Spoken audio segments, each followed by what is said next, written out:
O Senhor esteja convosco. Ele está no meio de nós. Proclamação do Evangelho de Jesus Cristo, segundo Marcos. Glória a vós, Senhor.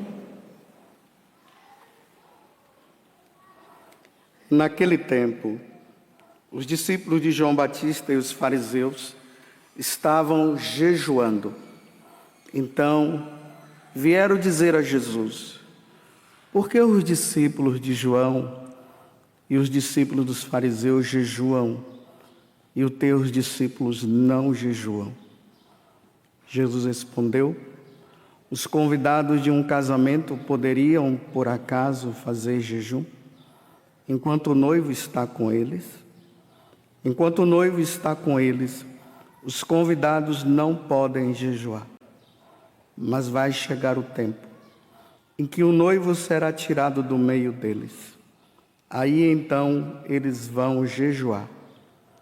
Ninguém põe um remendo de pano novo numa roupa velha, porque o remendo novo repuxa o pano velho e o rasgão fica maior ainda. Ninguém põe vinho novo em odres velhos, porque o vinho novo arrebenta os odres velhos, e o vinho e os odres se perdem. Por isso, vinho novo em odres novos. Palavra da salvação. Glória a vós, Senhor.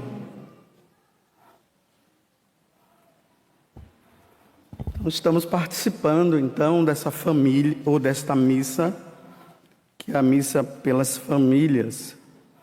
Antigamente, essa missa era a missa de cura e libertação.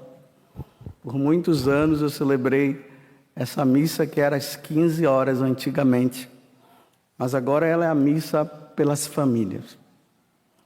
E nessa missa da família, hoje eu queria propor uma pergunta para você. Diante do Evangelho de hoje, diante da primeira leitura e diante do Salmo. O que você espera de Jesus Cristo para a sua vida? Como é que você pensa que Jesus seja aquele camaradão, sorridente, que sai assim rindo, batendo nas costas de todo mundo? Hoje tem alguns filmes aí que têm apresentado Jesus dessa forma, né? Como se ele fosse um garotão assim, que todo mundo gosta, ele abraça, sorri, e todo mundo bate palmas e aquela coisa toda. Será que é esse o Jesus? Será que Jesus é assim mesmo? Você confiaria num sacerdote garotão? Fica batendo a mão nas costas de todo mundo, fazendo assim. Você iria confiar suas coisas para uma pessoa dessa, muito tagarela, falante e tudo? São perguntas que eu estou fazendo para você. O que é que você espera de um padeiro que ele dê o que para você quando você vai na padaria? O quê? Se você vai num açougue, você espera que o açougueiro venda o que para você? Isso. E o que é que você espera de Jesus? Que ele te dê um carro? Que ele cure a dor de dente sua? Estou até com uma dor de dente aqui agora. Será que é isso? Senhor, coloca o dedinho aqui e cura a dor de dente? O que é que se espera de Jesus? A primeira leitura está justamente dizendo quem é Jesus. Jesus é o sumo sacerdote. O sacerdote por excelência. E o que é que o sacerdote faz? O sacerdote, toda vez quando você vê o padre lá da sua paróquia, você tem que imaginar aquele padre desta forma. O padre é aquele que foi tirado do meio do povo, que está escrito, que está aqui na primeira leitura. Ele é tirado do meio dos homens para oferecer dons e sacrifícios pelos seus pecados e pelos pecados das pessoas. Ele oferece sacrifício pelos nossos pecados. É isso que você deve sempre esperar do sacerdote. Que ele ofereça. Aonde é que o sacerdote oferece sacrifício? Em que lugar? Hein? Na Santa Missa. É isso que vocês devem esperar. Porque tomem consciência de uma coisa. A única coisa neste mundo que pode nos impedir de entrar no céu é o quê? Fala forte. É o pecado. Nós somos pecadores? Tem alguém aqui que não peca?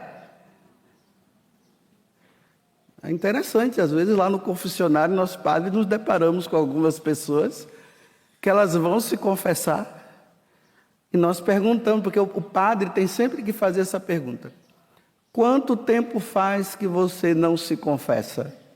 É para ele ter mais ou menos em mente se aquela pessoa é uma pessoa que confessa com frequência.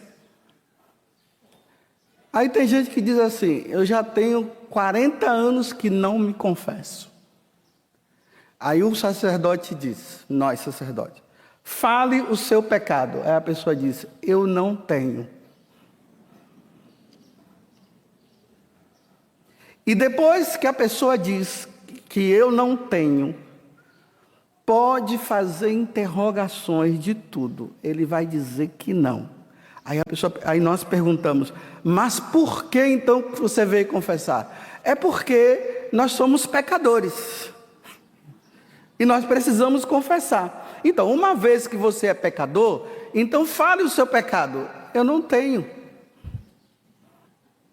Na cabeça dessas pessoas está o seguinte: elas sabem que elas devem confessar. Por isso elas vão ao confessionário, mas elas vão porque elas dizem assim: o pecador tem que ir. Mas quando você pergunta, fale o teu pecado, a pessoa diz: eu não tenho. Aí nós vamos naquilo que é o mais trivial do ser humano. Você mente? Você mentiu alguma vez? Nunca na minha vida. Olha, só a Virgem Maria. De alguma forma, nós acabamos mentindo. E não é para mentir, não. O pai da mentira é o diabo. Nós não somos filhos do diabo. Você falou mal de alguém? Nunca na minha vida, nem gosto de falar mal de ninguém.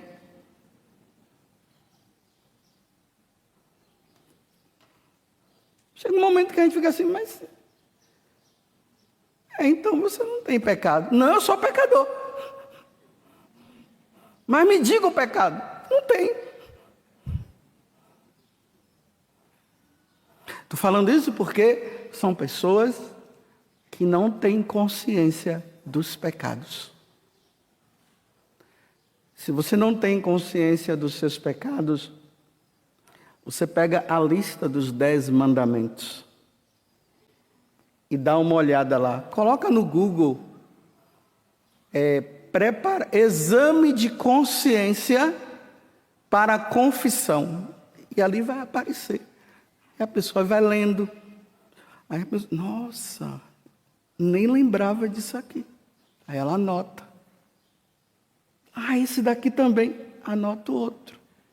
E aí já tem uma lista para não passar essa vergonha diante do sacerdote dizendo que não tem pecado. Mas por fim, a única coisa que nos impede de entrarmos no céu é o pecado. Se nós caímos em pecado mortais, nós precisamos imediatamente procurar um sacerdote para se confessar. Porque se a pessoa morre com o pecado mortal, ela vai direto para o inferno. E quem disse isso é o Catecismo da Igreja Católica. Os pecados veniais não. O venial, aquele, uma briguinhazinha ali, vai para o purgatório. Se morrer sem se confessar, vai para o purgatório. O mortal vai para o inferno. Então, quando Jesus, ele veio do céu, e ele se fez homem no seio da Virgem Maria, ele veio com um objetivo. O objetivo dele era se oferecer em sacrifício pela minha salvação e pela tua salvação.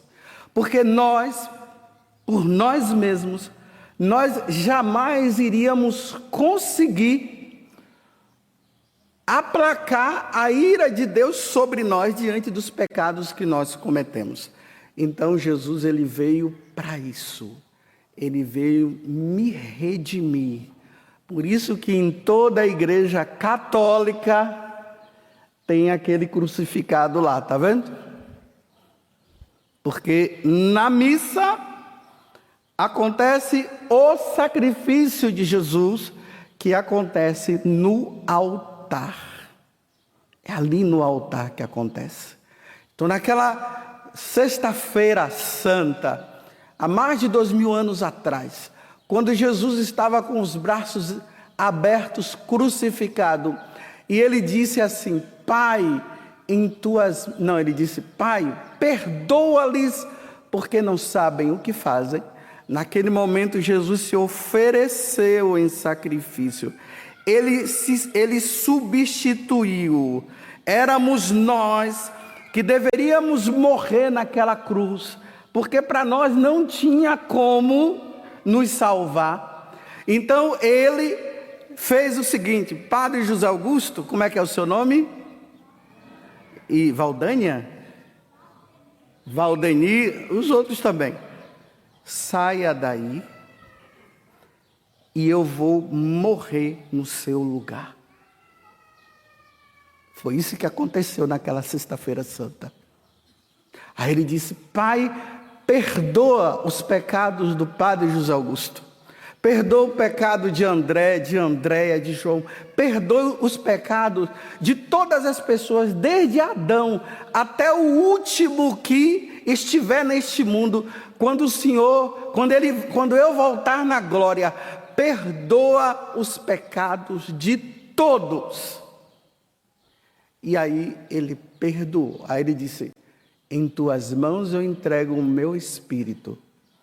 E quando ele entregou o espírito e morreu, o sacrifício dele que foi oferecido ao Pai, o Pai aceitou. Todos nós fomos perdoados naquele momento. E naquele momento a porta do céu que estava fechada, ela abriu para todos nós. Vocês compreenderam? Bem? Mas vocês já sabiam disso, né? Eu só estou falando o que vocês já sabem. A porta do céu se abriu. Só que agora tem uma condição. Ele salvou todo mundo? Fala forte. Sim. Ok. Está todo mundo salvo? Tá. Todo mundo está salvo. Agora depende, em parte do que vocês falaram aí, vocês, de uma certa forma, vocês falaram uma meia-verdade. Depende agora de uma resposta nossa, de fidelidade a Ele. Parece que no meio dos protestantes, eles dizem assim, que basta você aceitar Jesus como seu Salvador e ponto final, você está salvo. Eu queria que fosse assim. Era só dizer: eu levanto meus braços e aceito Jesus como meu Salvador. E agora não importa o que eu faço. O importante é que eu tenho Jesus como meu Salvador. É isso? Eu aceito Jesus como meu Salvador. E agora eu me coloco na obediência a Ele. Se Ele diz que é para eu dar 3 pulos, eu vou dar 3 pulos. Se eu der 2, eu estou errando. Se é 3, é 3. Se é 5, é 5, não é 4 e nem 6, é 5. Se nós não nos colocamos na obediência a Ele, o sacrifício de Jesus na cruz foi em vão na vida daqueles que não são obedientes a Ele. Os que não são obedientes são aqueles que estão numa vida de pecado. Tem gente achando por aí que vai ganhar o céu mesmo no pecado mortal. Ah, se fosse assim, eu queria também que fosse assim. Vocês iam ver quem era o padre José Augusto. Eu só não ia matar o resto. Eu ia fazer tudo. Porque a morte de Jesus na cruz já me salvou. E agora não importa o que eu faço. O importante é que eu o adoro, que eu louvo, que eu bendigo. Mas não importa a vida errada que eu levo. Porque eu aceito Jesus como meu Salvador. E no final todo mundo vai comer pizza no céu. Para quem gosta de pizza, né? É isso que está na cabeça de muita gente. Agora depende de minha resposta.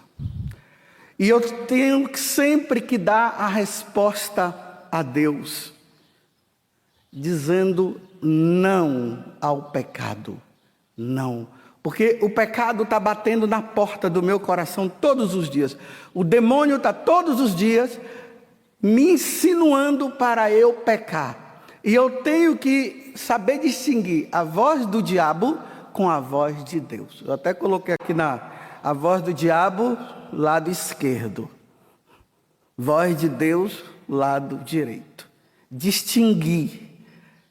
Quando a voz do demônio me chama, por exemplo, aqui é um acampamento para as famílias.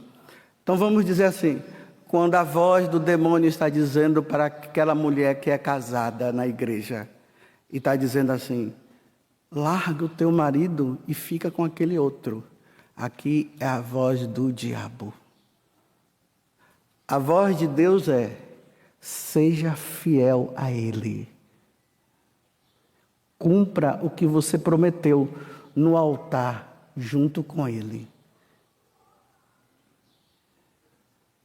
Aqui, quando eu digo não à voz do diabo, eu estou dizendo sim a Deus. Quando eu digo não para Deus, eu estou dizendo sim para o diabo. Por isso que o casal tem que lutar constantemente para ser fiel um ao outro. Os filhos têm que crescer na obediência aos seus pais. É assim que a família deve acontecer. Não é essa família aí que estão planejando aí, um homem com 3 mulheres, uma mulher com 3 homens, ou um homem com... sabe, né? Essa coisa terrível. Se vive desta forma, o sacrifício de Jesus na cruz, ele é em vão. Ele morreu, mas não surte efeito, porque a pessoa não quer mudar de vida. Ela quer continuar naquela vida dela, naquela vida errada. Então o sacrifício de Jesus na cruz é em vão. Se essa pessoa, ela morre, ela não recebe o benefício de contemplar a Deus no céu. Ela vai receber o malefício de contemplar o diabo no inferno. Porque passou a vida sem fazer a vontade de Deus. Compreenderam? Então, naquela sexta-feira, na quinta-feira, melhor dizendo, na quinta-feira santa, Jesus estava com os apóstolos no cenáculo. E ali Jesus instituiu aos apóstolos que eles fizessem o que Jesus iria fazer no dia seguinte. No dia seguinte, Jesus ia morrer na cruz. Jesus antecipou aquele sacrifício dele na cruz, aquela morte dele na cruz, para a quinta-feira, em volta daquela mesa, que depois é essa mesa aqui, que se chama altar. E ali naquela mesa, ele colocou o quê? Em cima. O que foi que ele colocou? Pão e vinho. E aí ele disse assim para os apóstolos: tomai e comei. Isto é o meu, tomai e bebei. Isto é o meu, fazer isso em memória de mim. Quando ele diz, isto é meu corpo, ele pega o pão e ele diz, isto é meu corpo. Ele pega o vinho e diz, isto é o meu sangue. Naquele momento ele institui pela primeira vez a Eucaristia. A primeira missa que Jesus realizou, foi na quinta-feira santa. Aí quando ele diz, fazei isto em memória de mim, agora ele institui o sacerdócio para os apóstolos, porque ele é o sumo sacerdote por excelência, mas ele institui o sacramento do sacerdócio para os apóstolos. Aí ele diz, de agora em diante, isso que eu estou fazendo aqui agora, e que vai se realizar de forma bem concreta amanhã, quando eu morrer na cruz, a partir de hoje, é vocês que irão fazer. Quando Jesus morre, a morte de Jesus causa o que em nós? Salvação. Salvação de quê? De irmos para o inferno. Ele nos salva, ele nos tira do inferno com o sacrifício dele. Ele é o sacerdote e ele é o que é sacrificado. Porque quando os sacerdotes eles iam oferecer o sacrifício, estava ali o sacerdote e estava o animal ali. O animal era matado, o sacerdote pegava o animal, cortava, oferecia a Deus. Agora é totalmente diferente. Aquele que está oferecendo o sacrifício é Jesus. Quem está no altar é Jesus. E o altar é Jesus. Então Jesus é o que oferece e é o que se sacrifica. Compreenderam? Então, a partir daquele momento, Jesus diz, vocês deverão oferecer esse sacrifício todos os dias. O Salmo vai dizer, do nascer ao pôr do sol, o sol aqui se põe lá, né? Ele nasce cá, então. Do nascer do sol até o pôr do sol, deve-se oferecer todos os dias o sacrifício único que aconteceu há 2000 anos atrás e que agora ele acontece de novo como único. Se tiver um monte de padres celebrando missas aqui, é uma missa só que está sendo celebrada. É um único sacrifício que é oferecido. Por quem? Por nós.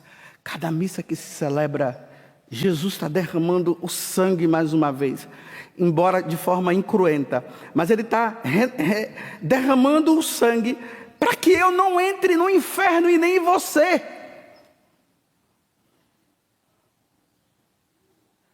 Tinha um padre, um monsenhor Hermenegildo. Ele já faleceu. Ele era da paróquia de São Gonçalo dos Campos, lá na Bahia, onde a Canção Nova antigamente estava lá. Ele dizia o seguinte, que o demônio só não tem mais força na face da terra porque a missa está sendo celebrada. Porque na missa, na hora que Jesus morre na cruz, ele derrota a morte, aí ele nos dá a vida eterna. Já não é a morte que nos leva para o inferno, é a morte que nos passa para o céu. Ele vence o pecado, ele destrói o nosso pecado e ele destrói o diabo. O mundo só não está pior, porque essa missa está sendo celebrada agora. E eu disse que é do nascer do sol até o pôr do sol, a missa está sendo celebrada. Então olha bem, para vocês entenderem como é que é. Agora eu estou na homilia. Em qualquer parte do mundo agora, tem um sacerdote que está começando a missa dizendo em nome do Pai, do Filho e do Espírito Santo. Um outro está dizendo assim, peçamos perdão dos nossos pecados. Um outro está dizendo, oremos. Um outro já está no ofertório. Eu estou na homilia, mas tem um que já está no ofertório. Tem outro que já está lá no santo. Tem um outro que... Aí a missa não para. Se a missa parar, me desculpe eu dizer aqui para vocês, estamos fritos. Lá no inferno não tem leque. Como é esse negócio aqui que abana? Como é? É leque. Ela ali, ó. Aqui é um treinamento. Aqui dá leque, lá não tem. Nem like. Lá é só dislike. Se não tivesse missa, você que está aqui ó, na minha frente, que eu estou apontando para você, com camisa preta aí. É você mesmo, não olha para trás, não, é você. Isso. Você estaria frito e eu também.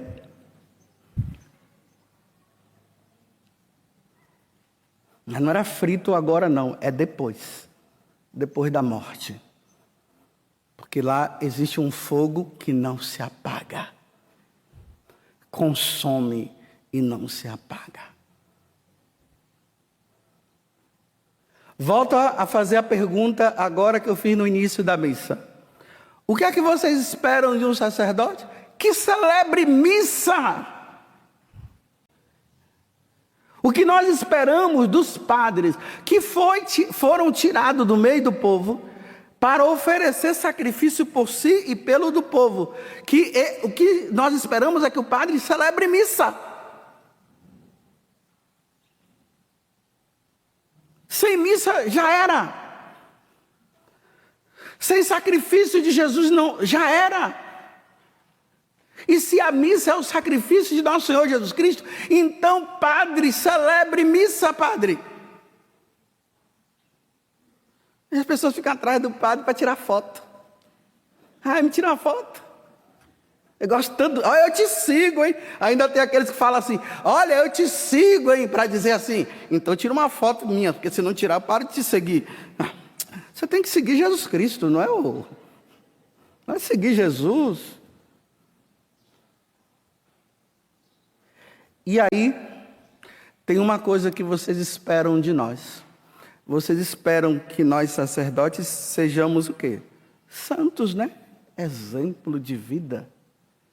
Mas quantas vezes vocês se deparam com os pecados do padre José Augusto? Vocês não. Aqueles que me veem assim de vez em quando na televisão e não vê, acha que eu sou aquela coisa. Vai morar comigo uma semana que você vai ver quem eu sou. E uma semana é o bastante para você me conhecer. E dizer, não é nada daquilo que aparece lá. As pessoas agora estão descobrindo que os padres pecam. Novidade. Vocês nunca viram um padre na fila da confissão, não?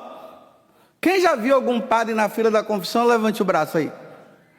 Aí, ó. Isso. Os outros é porque não está confessando. Por isso que não vê. Isso é cruel. De 15 em 15 dias eu vou lá em Aparecida do Norte. Está aqui perto, eu aproveito. Aí eu estou lá na fila. Aí vem uma pessoa e diz, padre, o senhor está atendendo confissão também? Eu digo, não, eu vim me confessar. Mas o senhor peca? Aí dá vontade de estrangular o pescoço para a pessoa dizer, ele peca.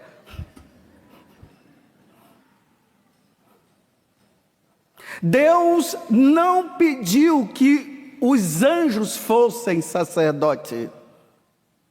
Deus não pediu para que São Miguel fosse sacerdote, nem São Gabriel e nem São Rafael.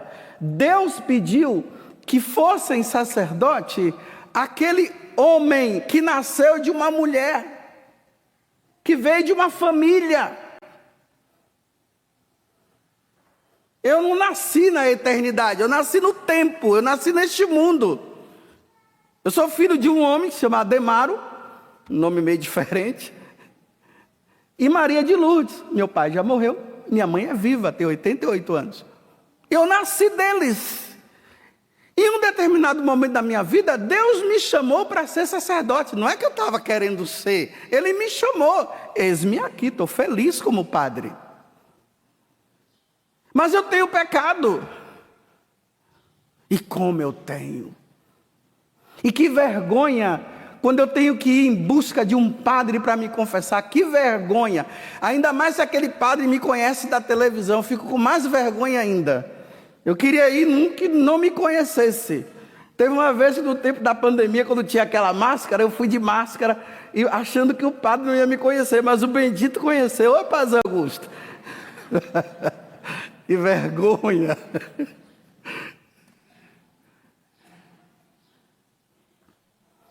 A missa, ela precisa acontecer. Aqui na carta aos Hebreus está dizendo que Jesus passou a vida aqui na terra oferecendo orações e lágrimas, chorando e pedindo a Deus por nós. Fazendo jejuns, como no Evangelho está dizendo, fazendo sacrifícios pela nossa redenção. É por isso que eu comecei a missa dizendo que Jesus, como é que você imagina Jesus, aquele que ia contando piada? Tem uns filmes aí que imagina Jesus contando piada. Então, Jesus não ficava contando piada, não tinha tempo para isso não. O tempo que ele tinha é de se oferecer, é rezar. Por esse sem vergonha que está aqui na frente de vocês. Para ver se converte, se salva. Até que chegou o momento que ele se ofereceu na cruz. E agora, ele pede que nós, sacerdotes, façamos o que ele fez. Naquela noite, ele pegou o pão, deu graças e o partiu. E o deu a seus discípulos, dizendo: tomai e comei, e todos vós. Isto é o meu corpo, que é dado por vós. Ele levanta o corpo dele. Depois ele pegou o cálice em suas mãos, deu graças novamente e o deu a seus discípulos, dizendo: isto, tomai e bebei. Isto é o cálice do meu sangue, o sangue da nova e eterna aliança, que será derramado por vós. E levanta. E ali, ele se torna presente no meio de nós. E no por Cristo, com Cristo e em Cristo, naquele momento ele se oferece em sacrifício pela nossa redenção. Toda missa celebrada, o céu se abre. Quem não participa da missa dominical não se salva. Por isso que o terceiro mandamento é guardar os domingos e festas. A missa durante a semana é válida sim, mas não tem a validade da missa de domingo. A missa da semana é para aqueles que entenderam o valor da missa. Eles ficaram tão impressionados, sabendo que na missa acontece a nossa redenção. Eles ficaram tão impressionados que vou também durante a semana. Mas a missa da semana não substitui a missa de domingo. Se a pessoa vai a semana toda e falta no domingo, ela peca mortalmente. Mas se ela vai só no domingo e não vai durante a semana, ela não peca. Tem gente que gosta de ir na missa de segunda-feira, mas não vai na do domingo. você está pecando. Você tem que ir na de domingo e na de segunda, se você quiser. Entenderam? Agora acabou o tempo. E vamos fazer o seguinte. A partir de hoje, em vez de ficar falando mal de padre, reze por ele. Reze pela nossa conversão, que nós precisamos também de conversão. Em vez de falar mal de padre, ofereça seu sacrifício, jejuns, como Jesus está falando no Evangelho, e penitência por ele. Porque sem padre, nós estamos fritos. Sem padres nesse mundo, não há sacrifício. E não havendo sacrifício, não há redenção. Louvado seja nosso Senhor Jesus Cristo. E a sua mãe, Maria Santíssima. Vamos para o ofertório. Agora o pão e o vinho vão ser colocados ali, oferecido, que é o sacrifício de cada um de